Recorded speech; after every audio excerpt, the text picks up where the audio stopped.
үй бүлөсүнө үйлүү болсом деп жетпей жүргөн арманы бүгүн орундалса керек. Бул да бир Кудайдын буйругу, Аллах Таала бүгүн себепкер кылды ушу бизде. Аксы шаары, Аксы району өзүнчө кереметтүү жер. Мына наркы бетти карасаңар өзүнчө эле бир Жети Өгүздөгү көрүнүштү элестетсек болуудай экен. Ысык көл облусунун Жети Өгүз районундагыдай каралачы. Керемет. Негизи Кыргызстан өзүнчө эле бир керемет. Азыр келатып көрүп келдик. Аксы жергесинде көптөгөн шахталар ташып, көмүр ташып, Кыргызстанда айтканда байлыктын баары жердин астында да. Кереметтүү жер. Ол жерди карагачы, керемет өзүнчө. Атайын бир күкүрттүн пачкасын тизип койгондой эле сонун көрүнөт кene. Ошон көрүнөт. Атайын бир күкүрттүн коробкасын тизип койгондогудай бир карагылачы. Бул дагы бир Кудайдын бизге берген бир неаматы да. Өзгөчө көрүнүш, керемет. Сары Челекти кимдер гана билбесе керек. Бул Сары Челек Жалал Абад областынын Аксы районунда жайгашкан. Аксынын төрүндө, тоолордун эң башында, момундай айтканда 4 тоонун ортосунда бир курчалып турат. Мындай айтканда Сары Челек боюнча жакшы билсеңиздер керек. Сары Челектин айланасында баягындай түрдүү жаныбарлар, Сары Челек көлүнүн астында түрдүү балыктар, мына ошондойлордун баары. Кыскасы айланасы корукта. Эң негизгиси ал жерде баягындай жаратылыш кооздугу, дарактардын өзгөчөлүгү ушунчалык бир көздү суктандырат. Ал жака ар бир адам кыргыздын бир барсам деген кыялы болсо керек. Аллах Таалам ошол кыялыңыздарга жеткирген болсун. Мына ушул Аксы району менен эле түз эле кете берсеңиздер, Кербен шаарынан, Кербен бул Аксынын борбору да. Андан нары өтүп кетесиздер. Андан ар жагы болсо Ала Бука, Чаткал. Жакшы билесиздер, бул Чаткалда Идрис пайгамбарыбыздын күмбөзү. Ал жака келип зыярат кылып кетсеңиздер да болот. Мен айтар элем да, ушул баягы бизде кичине шарт болгондо эле дүйнөнү кезип, дүйнөнү кыдырып, башка өнүккөн бай мамлекеттерге баягындай экскурсия эс алганы барышат го. Мына ошол бир туугандарга айтып кетер элем да. Биринчи Кыргызстандын кереметтүү кооз жерлерин кыдырып өтүп, анан башка өлкөгө барсаңыздар, ошондо башка өлкө менен Кыргызстандын айырмасын баягындай салыштырып көрөт элеңиздер. Кыргызстанга чындыгында жер жетпейт. Эчтекени салыштырып бүтпөйсүн.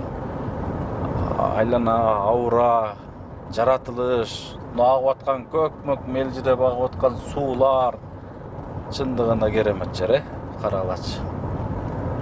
Ассаламу алейкум, урматтуу мекендештер, жалпы кыргызстандыктар. Арбаңыздар, бүгүн кереметтүү Аксы районунан жалпыңыздарга бизден Акниет Аманат эфирибиз аркылуу жылуу салам жолдойбуз.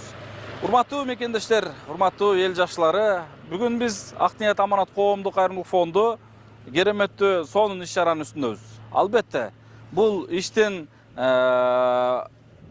аягына чейин көргөн болсоңуздар, чындыгында бир жан дүйнөнү жылыта турган, өзгөчө бир кереметтүү ишке күбө болосуздар. Тагыраак эле башынан айтып коеюн. Бүгүн Аксы районунда өзгөчө көп жылдан бери ушундай бир муктаждыкта жашап келген бир тууганыбыз, бир үй бүлө жаңы ак өргөлүү болот.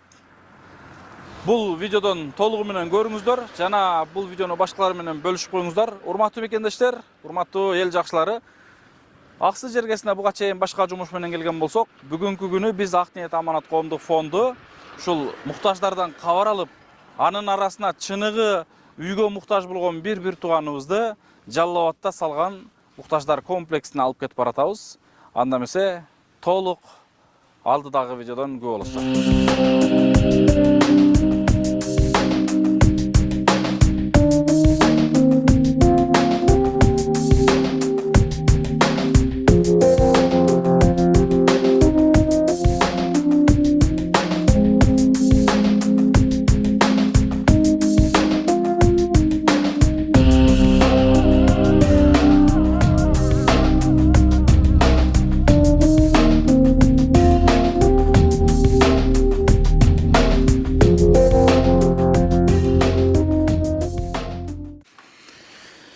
мекендештер, биз азыр ушул Аксы районунун Ак Суу айылынын ушундай бир муктаж үй бүлөнүн кайрылуусу менен азыр Ак Суу районунда турабыз. Райондун башчысынын алдында мына ушул жерде бул муктаждык үй бүлөнүн толук маалымат алып, жана ушул муктаж болгон үй бүлөнүн үй бүлөсүн дагы көрүп, документтер менен баардыгы менен таанышып турабыз.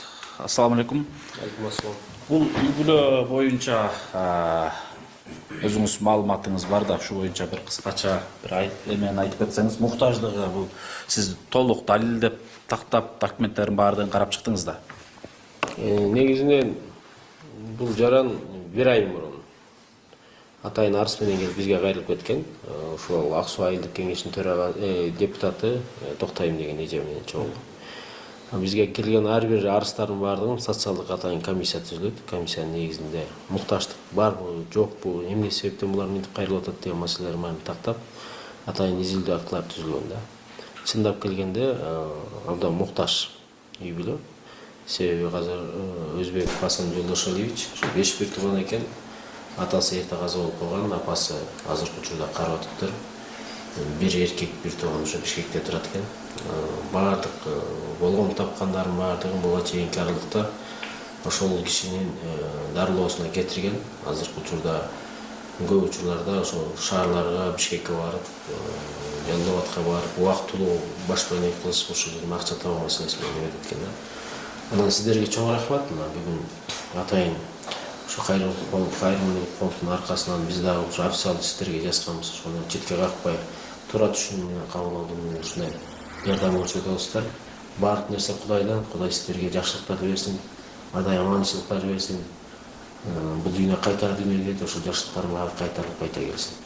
Мен ойлойм, азыр мына шарттарды түшүндүрдүк, баарын айттык, дедик, баары макул болуп атат. Аманчылыкта, жакшылыкта ушундай жакшы бир ынтымакта иштерди алып барып жүргүлө. Чоң ыраазычылык. Рахмат, сиздин да ишиңизге ийгиликтер болсун. Буйруса бир жакшы ишке өзүңүз айткандай биз себепкербиз чоң гана. Аллах таалам бүгүн сиз менен бизди жолуктуруп, жана ушул үй бүлөнү дагы чогуу жолуктуруп, ушул үй бүлөнүн үйлүү болушуна Аллах таала бизди себепкер кылып атат. Биз себепкербиз.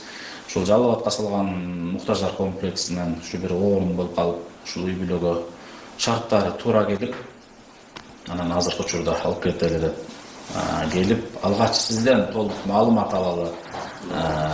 Бул үй бүлөнүн муктаждыгы чындыкпы, ушул боюнча толук маалымат алып, анан бизден дагы ал жерде Ак ниет аманат фондунун жана ошол жердеги комплекстин шарттары бар. Азыр жогоруда түшүндүрүп кеттим го. Буну сиздерге бүгүнкү күндө айтып, анан алып кетишим керек да. Анан ал жердин өзүнүн шарттарына ылайыктуу, ал жерде өздөрү дагы жашоо шарттарын, турмуштарын алып кетиш керек. Бул баланын маселесин түшүндүк. Ушул Москва жергесинде иштеп жүргөн учурда ушул бийиктиктен домдон түшүп кетип, омуртка жүлүндөрүнөн ушул жабыр тартып, азыркы учурда коляскада экен. Кароого муктаж экен. Ушундай бир шарты бар жерде жашап ушул баланы караш керек экен. Апасы менен азыр биргеликте ушул жерде жашоосун улантууга азыр жол алган турабыз. Буйруса ушул муктаждар комплексине барып, балким ошол комплекс булардын бир алдыдагы жакшы, дагы да бир жарык жашоосуна себепкер болуп калышы мүмкүн деген ушундай ниетибиз болуп турат. Анан эми бул жерде урматтуу эл дагы жакшы билет. Бул жерде баягындай азыр сизге жогоруда айтып кеттим, камеранын астында да айтып кетсем жакшы болот. Эми бул үйдө деген биротоло бериле турган жагы жок. Себеби деген муктаж өмүр бою муктаж болбойт да. Азыр мына ушул баланын иниси чоңоюп келатыптыр, колуна иш келип, мына эртеңки күнү булар муктаждыктан чыга турган учур келет. Бир жолуңуз түшүп калса, бул үй бүлөдөн өзүңүз балким зыярат кылганы барганда көрөрсүз. Бирок баардык шарттары каралган. Мындай айтканда, бир эле кийимдер менен кичине оокат ашы менен эле баары жашайт. Калган шарттары, үйдүн ичиндеги бүт эмеси каралган. Жылуусу, муздак суу дегендей, отоплениялары, төшөгүнө чейин, килемине чейин баардыгы бул элдин колдоосу менен ушу элибизге дагы бир ыраазычылык билдирем. Ушундай муктаж элди ойлоп, өздөрүндө жок болсо дагы ушул нерсеге жардам көргөзүп, ушул комплекс бүтүп калган. Ниетибиз бар. Буйруса кызматыңыз бул жерде болуп турса, Аксы жергесине дагы бир чыныгы муктаж үй бүлө болгон болсо сиздер менен биргеликте жеке үй салып беребиз деген жакшы ниет кылып кетеличи. Бүгүн ниет эртең кадимкидей бул иш аткарылып калат да, баары ниетке жараша буюрса. Сиздерге рахмат. Ушул баланын бүгүнкү бир жакшы иштерине себепкер болдуңуздар. Себепкер болгон бул эжекебизге рахмат. Жалпы жааматка рахмат, сизге рахмат. Улуу башыңызды күчү кылып кабыл алып, бул балага колуңуздан келишинче жардамыңызды, колдооңузду көргөзүп, мына ушул бул баланын бир жакшылыгына жалпыбыз бүгүн себепкер болуп турабыз. Bunun bardıq Kuday'ın buyruğunu. İşlerinizlere girdiler olursun. Çok. Yoluna şıdır olsun. Amin izin. Yoluna şıdır olsun. Урматтуу мекендештер, мынакей азыр биз Аксы районунун Кербен шаарында администрациянын алдында турабыз. Бул үй бүлө негизи Ак Суу деген айылында турат. Ак Суу айылы мына ушул Кербен шаарынан бир 90 километр чакырымдык алыста турат экен. Биз үйүнө ошол жашап аткан жерине чейин жете албадык, убакыт таардыгына байланыштуу. Бирок бул үй бүлө боюнча биз көптөн бери, башты бир 2-3 жумадан бери толук маалымат чогултуп жүргөнбүз. Мына ушул мына делодо бардык маалыматтар тиркелген. Ушул муктаждыгы каралып, анан кийин ушул Ак Ниет Аманат муктаждар комплексине туура көргөзүлүп, мына ушул муктаждыгы, коляскада ооруп аткандыгын эске алып, ошол жерге алып баратабыз. Жалпы ушул комплекске себепкер болгон мекендештер баарыңыздарга дагы бир рет ыраазычылык билдирем. Чындыгында караңыздар, бүгүн муктаж болуп ушинтип жашап аткан бир туугандарыбыздын үйлүү болушуна мына сиздердин кылган, кечээ кылып койгон кызматыңыздар бүгүн кызмат кылып атат. Ушул комплекстин мындай айтканда муктаждарга пайдасы тийип атат, кызматы тийип атат, кызматы болуп атат. Баарыңыздарга чоң рахмат. Жалпы кыргызстандыктарга, мекендештериме кереметтүү Сарычелек көлү жайгашкан Аксы жергесинен дагы бир рет жылуу салам жолдойбуз. Аманчылыкта көрүшкөнчө биз анда эмесе бул үй бүлөнү алып жолго чыгабыз. Буюрса калганын комплекстен көрүшөбүз.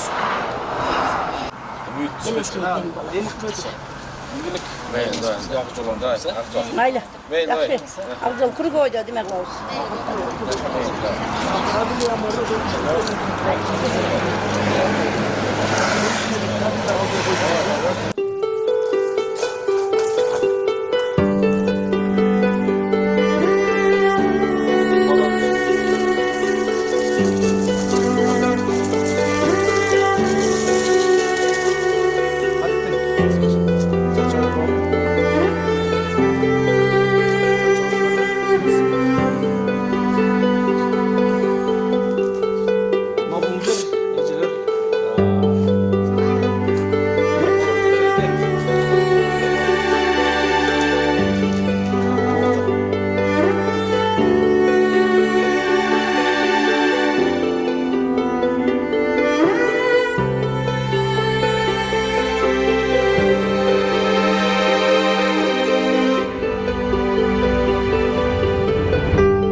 Урматтуу мекендештер, assalamu алейкум дагы бир жолу.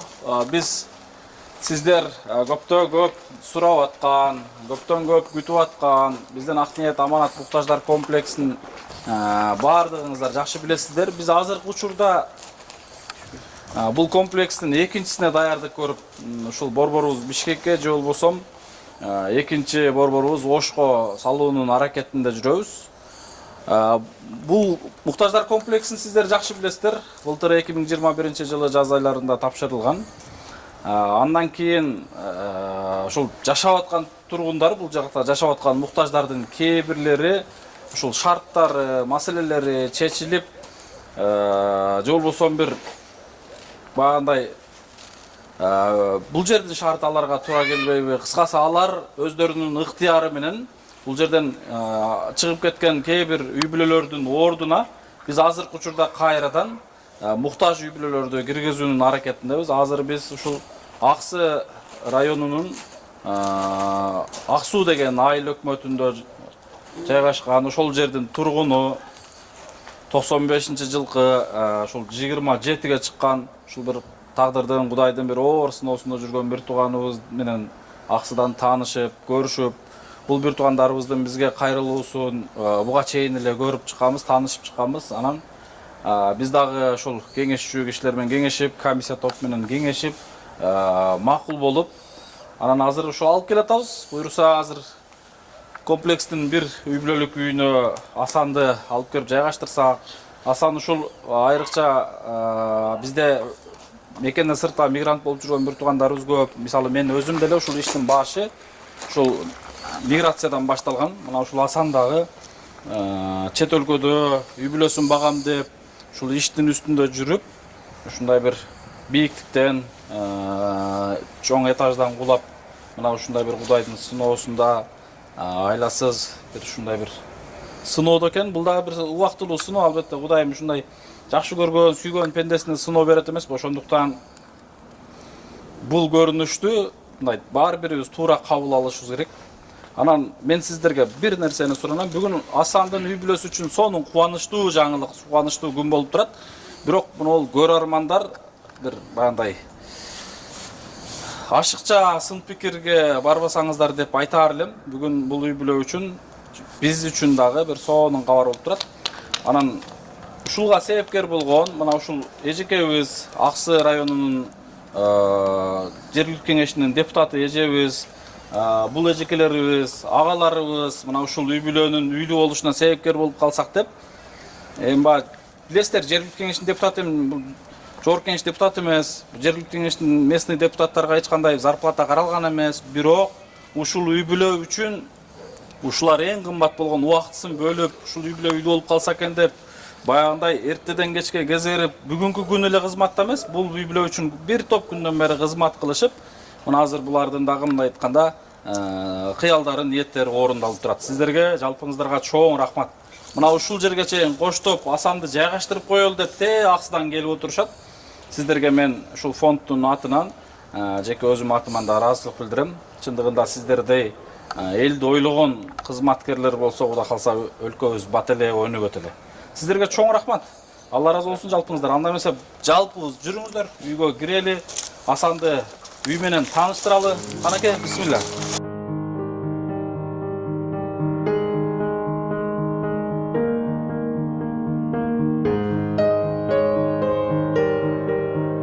Кубанычымды бөлгүшкүсү келгендер болуп атат да.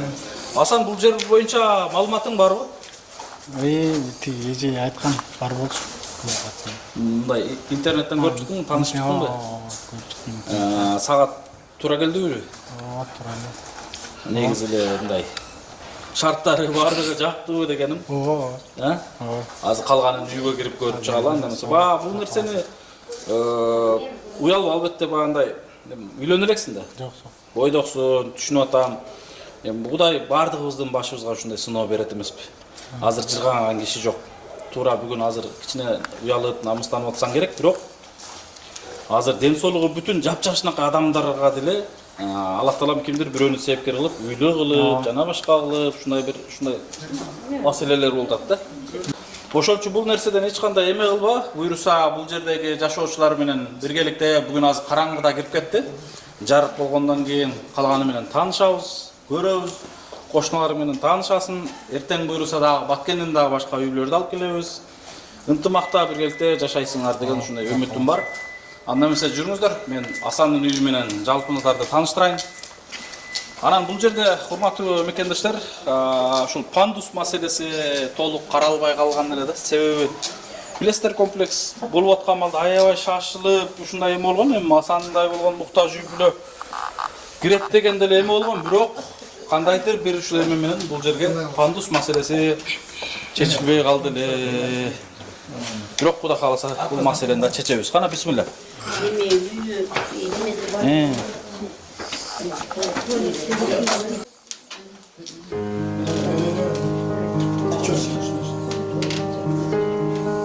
Бул жер ушул муктаждар комплексинин 6-чы номурдагы үйү. Мына үйдө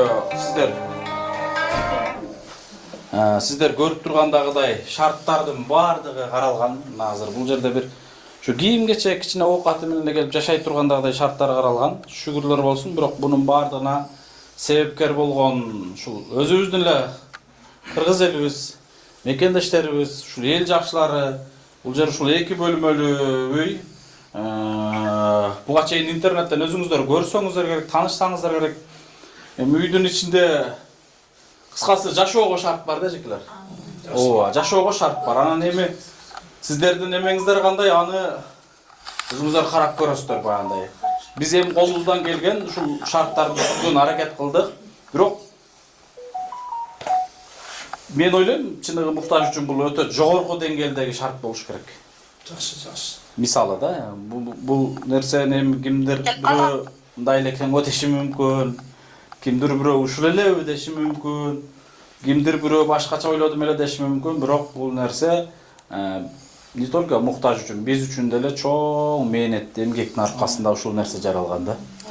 Мына ушул сиздер көрүп турган маселенин бардыгын ушул өзүбүздүн мекендештерибиз, кыргыз элибиз эме алды. Анан бул үйдүн эжекелер, могул атайын эме жагын уктоочу бөлмөсүн биз абой кылган эмеспиз, себеби мына экологически адам дем алып, дышайт этип, жашаса деп бардык үйлөр бирдей форматта болгону кичине эле мындай дизайн жактары эле өзгөчө болушу мүмкүн, бирок бардыгы бирдей.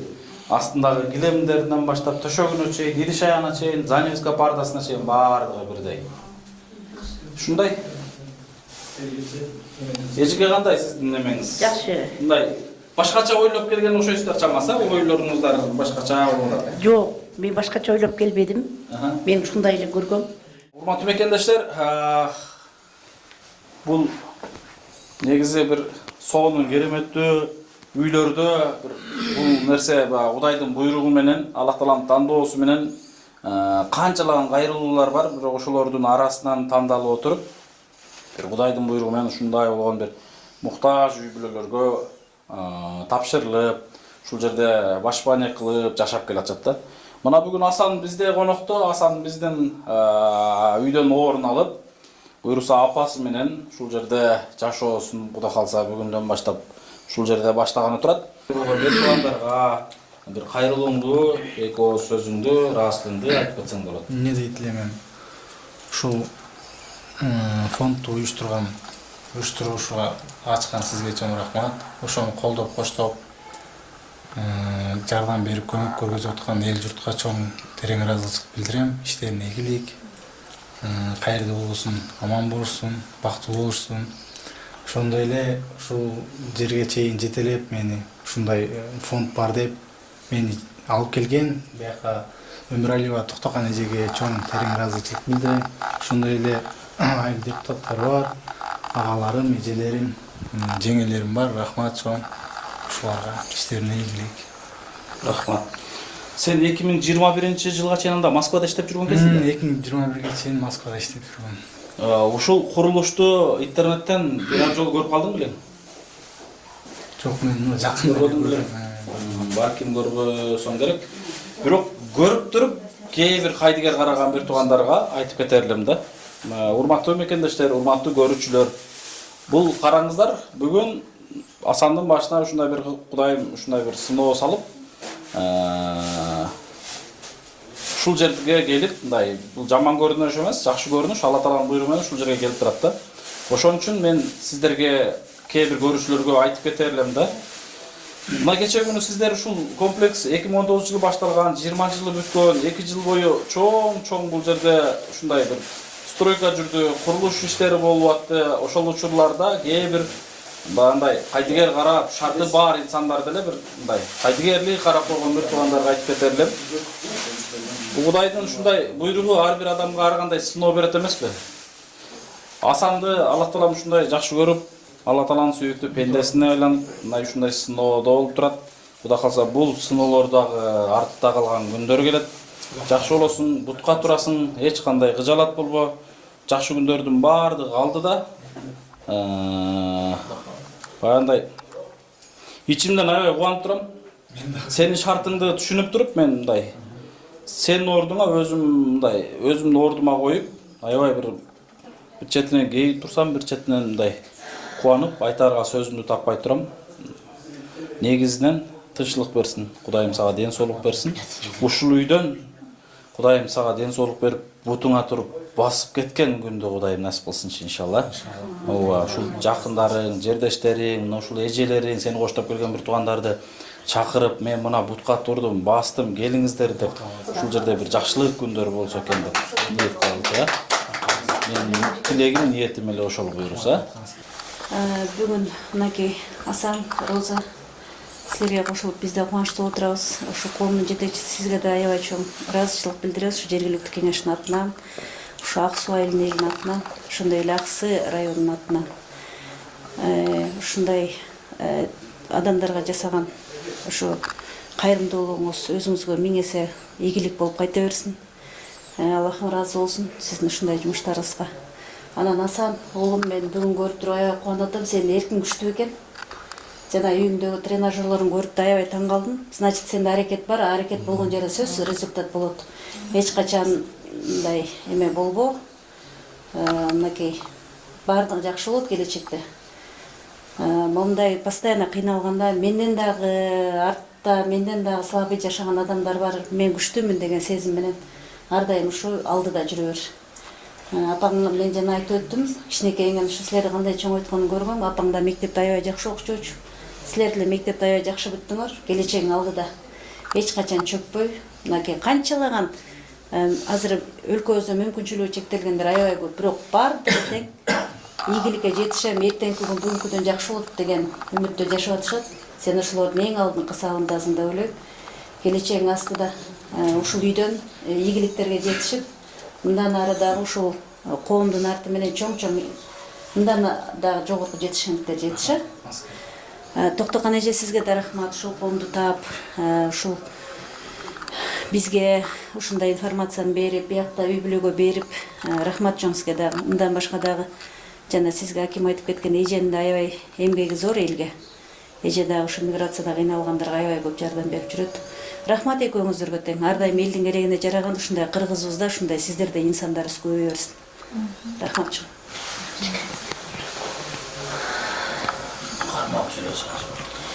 Не дейт элем, бүгүн мен эне катары азыр ушул эштен кирип келатканда жүрөгүмдө өзгөчө бир башкача толкундуу пайда болду да. Эне катары мен азыр Роза жеңенин ичинде кандай ойлор болуп атканын билип атам. Анан ушул эң негизгиси айтат элем, менин да балдарым бүт мигрант сыртта.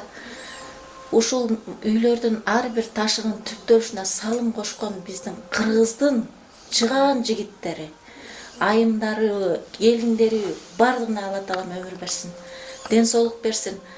Кыргыздын ар бир жигити мына ушундай патриот болсун. Ар бир уулу, кызы. Анан ошол жерде өзгөчө бизден дагы Кудайга жакын бул ушу ыйман жолунда жүргөн адамдар экен да.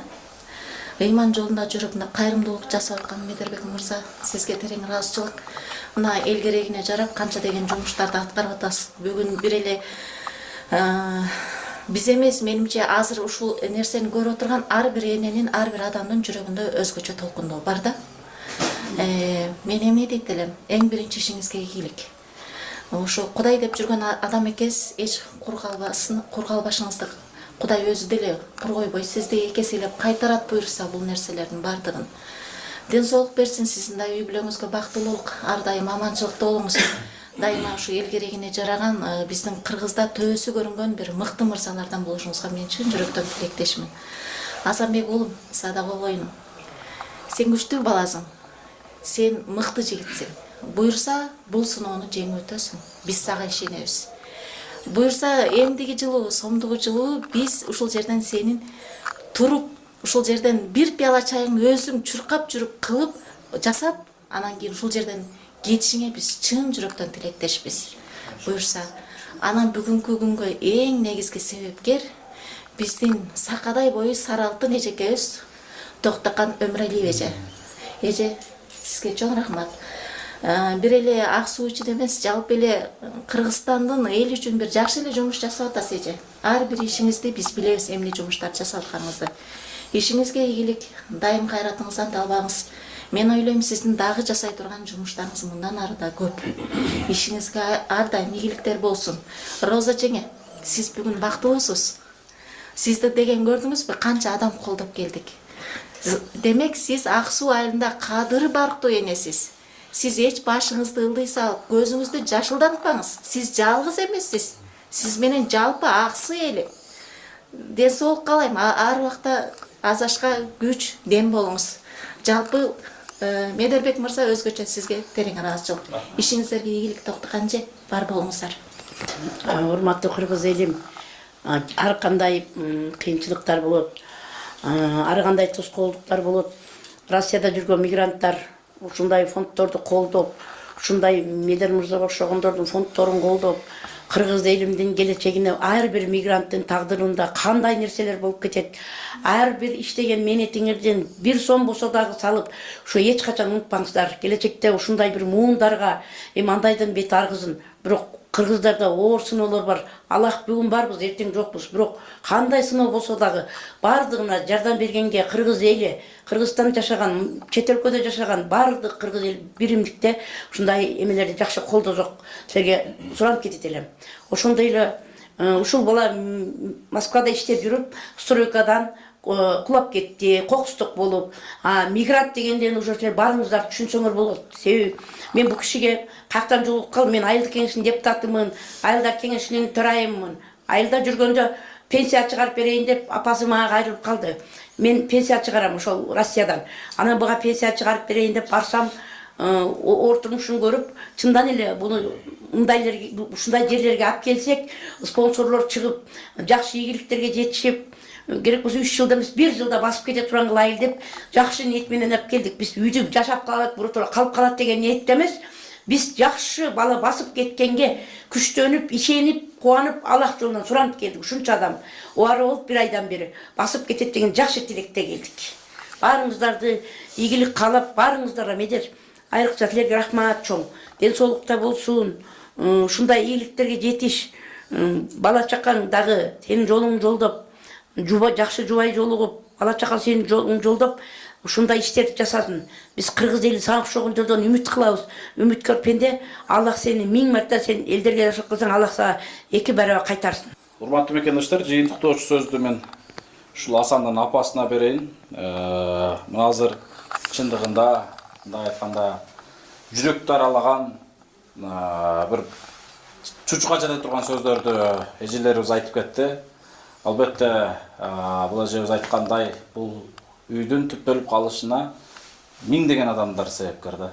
Ар бир мыгына чейин, ташына чейин ушундай бир туугандарыбыз кыжалат болуп, ушул көрсө, ушундай Асандай болгон балдар үй бүлө бандай кароосуз же болбосо бир баатирлеп жүрбөсө экен деп ушул бир туугандарыбыз колунан келсе колдогон экен да. Өздөрү бөтөн элде, кээ бирлеринин үйү жок, үй кылам деп жүрүшөт, бирок ошолор мына ушул үйдүн бөтөшүнө чейин, аягына чейин колдоп беришти. Улар башка улуттар эмес, жалаң өзүбүздүн мекендештерибиз, боордошторубуз, кыргыз эли. Алла разы болсун баардык мекендештерибизден, кыргызстандыктардан. Чындыгында бул жерде өтө чоң эмгек болду, өтө чоң элдин салымы болду. Мен ойлойм, бул үй дагы Асанга окшогон канчалаган бир туугандарга кылымдар бою кызмат кылат деп иншалла. Мына ушул кызмат кылып аткан бир туугандарыбыздын дуалары жана сооптору иншалла сиздерге төз дарегиңиздерге жазылып турат. Сиздерге чындыгында рахмат, Алла разы болсун. Кана ушу буйруса, ушул комплекстин ниетибиз 7 областка, 7 областтын борборлоруна ушундай салсак, ар бир областтарда ушундай муктаждык болгондо дароо үйлөрүбүздү тапшырып, ушундай бир муктаждыктан чыкканга чейин ошол жерде башбаанчы кылып жашап турса деген ушундай ниеттерибиз бар. Кудайым ошол ниеттерибизге жеткирген болсун иншалла. Эжебиз өзүңүз бир жалпы эли журтубузга жана азыркы бир кубанычыңызды ачык уялбай эле бир сонун бөлүшүп бериңиз эми. Мен эмне дейт элем, ошо урматтуу кыргыз элинин ушунчалык мейирмандыгына, ушунчалык боорукерлигине ыраазы болуп отурам. Ошондой эле ушул фондко терең ыраазычылык билдирип кетем. Ушул фондду жетектеген, бул жактагы умсунай айтып кеткендей, ушуну түптөп, ушуну куруп, мээнет кылган элдерге, кызмат кылган элдерге баардыгына терең ыраазычылык билдирем. Ушу фондду ачып, жетектеп, ушундай элге жеткизип, баардык даректерге жеткизип, маалыматтарды берип турган ушу Медериним, сага чоң ыраазымын. Сага Алла ыраазы болсун. Ушул кадамдарың, баштаган иштериң, кылган иштериң баардыгы ушу экизилеп, жүзүлөп ишке ашып, баардыгы Кудай сага ден соолук берсин. Сен да үй бүлөң менен аман болуп, бактылуу бол. Ошондой эле мен ыраазычылыкты ушунчалык эме кылып турум. Ушу мени колдоп келген ушул айлык депутаттарга, мына жандап келген абысындарыма, туугандарга, ушу Токтокан эжеге, биринчи Токтокан эже, сизге терең ыраазычылык, сиздин да ишиңизге ийгилик. Ушул себепчи кылып сизди жеткизип, ушул сиз аркылуу ушул немеге келип отуруп, сизге ден соолук берсин Кудай. Бала чакаңыздын сыйырматын көрүп, ар бир ишиңиздин үзүрүн көрүңүз. Алла ыраазы болсун сизге. Рахмат, ушунчалык ыраазы болуп. Бир жагынан толкунданып турум, бир жагынан ушинтип ичимди эметип өксөп не кылып турам. Жакшылыктар болсун. Жакшы неме менен келдик, аябай сүйүнүчтөнүм. Бардыңарга ден соолук берсин.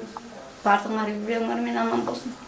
Эч кимдин башына мындай мүшкүл иш келип, неме кылбасын, мажбур болбойлу эч кимибиз.